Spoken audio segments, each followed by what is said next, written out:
चलिए बात करते हैं बजट की।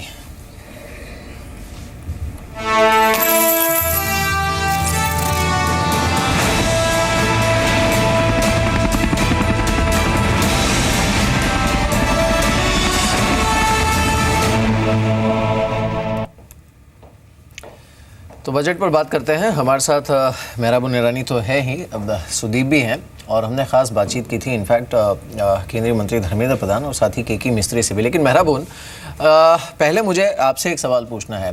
अगर आपने देखा होगा जो थीम है इस बार बजट का वो है जेन नेक्स्ट बजट हमारे लिए, और ये थीम हमने इसलिए सोच समझ के रखा है बिकॉज देखिए a lot is writing on this budget in terms of giving that directional push to the economy. और इस लिहाज से अगर देखा जाए, एक तो ऐतिहासिक बजट है ही अपने आप में बिकॉज इसमें कई चीज़ें हैं which are going to happen for the first time. इस बजट में तारीख चेंज हो गई, रेल बजट मर्ज हो गया मेन बजट में, जीएसटी के क्यूज़ आएंगे इसमें, अब जो वित्त मंत्री ने संकेत दिए थे टैक्सेशन के वो क्यूज़ आएंगे।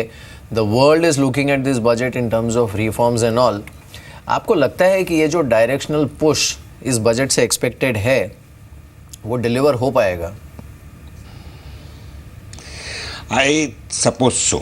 आई थिंक मैं भी पॉजिटिव हूँ, ऑप्टिमिस्टिक हूँ, लेकिन मार्केट दो चीज़ से डर रहा है। Number one, will there be tinkering of capital gains tax, और दूसरी बात कितना सोशलिस्ट रहेगा। थोड़ा सोशलिस्ट रहेगा, पक्का रहेगा, बिकॉज अल्टीमेटली सकम जो हुआ है काफ़ी सारे लोगों को इनकन्वीनियंस जो हुआ है डिमोनेटाइजेशन का, आई पर्सनली बिलीव जो इससे लैंग्वेज आ रही है, बॉडी लैंग्वेज है, I personally believe it will be delivered. तो थोड़ा सा होगा, market will take it in stride. ज़्यादा कुछ हो गया तो maybe market will not like it. दूसरी बात है कैपिटल गेन्स की, और मैं फर्म बिलीवर हूँ, जो भी इन्वेस्टर सेमिनार्स मैंने एड्रेस किए पिछले एक साल में आफ्टर लास्ट बजट, अगर आप ध्यान से सुनो तो वित्त मंत्री ने पिछले बजट में अनलिस्टेड सिक्योरिटीज़ के लॉन्ग टर्म को 2 साल कर दिया था। आई बिलीव ये साल भी वो लॉन्ग टर्म को लिस्टेड सिक्योरिटीज़ में 1 साल से 2 साल कर देगा। अगर ये किया तो मार्केट को कितना धक्का बैठता है मैं नहीं समझता, लेकिन पर्सनली अगर आप मुझे पूछे तो आई डोंट थिंक ज़्यादा कुछ बैठेगा। Market will take it in its right. लेकिन जो दूसरे लोग स्पेक्यूलेट कर रहे हैं, in fact a section of the media is speculating, section of the market is speculating कि शॉर्ट टर्म के रेट को बढ़ा देगा, it will be club with normal income normal. I personally don't believe it will happen. जितना मैं समझता हूँ this government is a rightist government and they believe कि the number of people who are paying tax should be increased and not increase the rate of tax. I am a still believer in that. And the market also, the people who are influential in the market believe कि जो government आई है, it's come with a mandate and they are a rightist government and I don't think the people who are paying tax are going to pay more tax.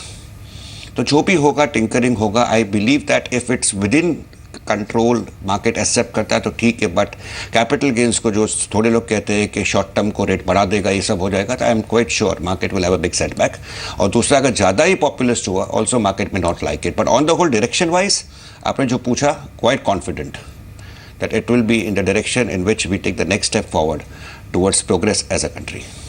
Ji, in fact Sudeep आपसे भी इसी पर view लेना चाहेंगे। आपकी सोच क्या है? बहुत सारी बातें हो रही हैं कि टैक्स फ्रेंडली बजट हो सकता है, कंज्यूमर फ्रेंडली बजट हो सकता है, लेकिन आपके हिसाब से क्या इस बार का बजट एक न्यू इंडिया की नींव के लिहाज से काफी इंपॉर्टेंट रहेगा और पुश दे सकता है कुछ ऐसी बातों को जो कि इकोनॉमी को फायदा पहुंचाए?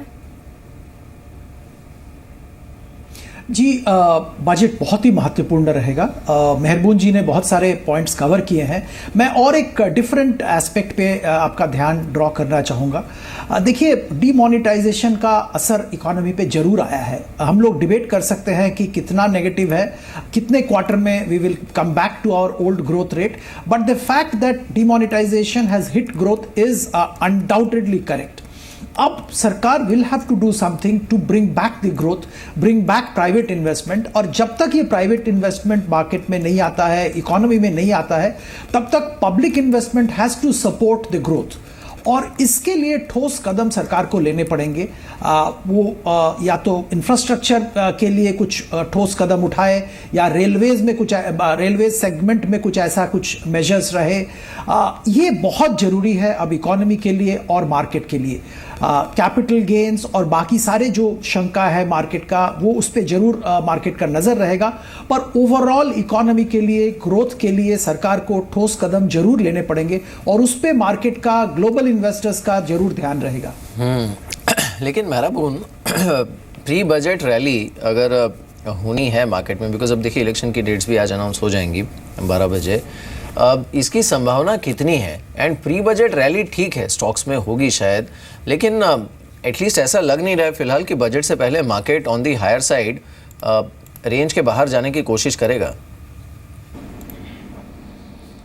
आई एग्री, आई थिंक फिर रेंज के बाहर जाना थोड़ा डिफिकल्ट ज़रूर लगता है, but market is always known to surprise us.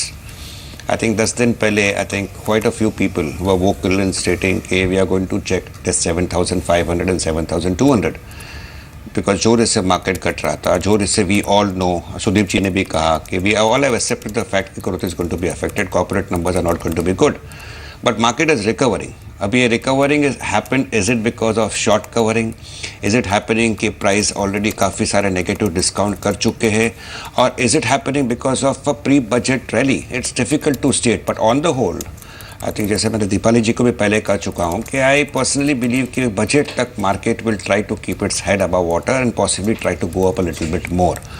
So I have a small short-term positive stance, but from the longer-term angle, honestly, I believe that ये साल में 2, 4, 5 पर एक्सीडेंट ज़रूर आ सकते हैं मार्केट को, और accident could be God forbid election verdict, God forbid over populace budget, God forbid US dollar index going up to 106, 107, we don't know.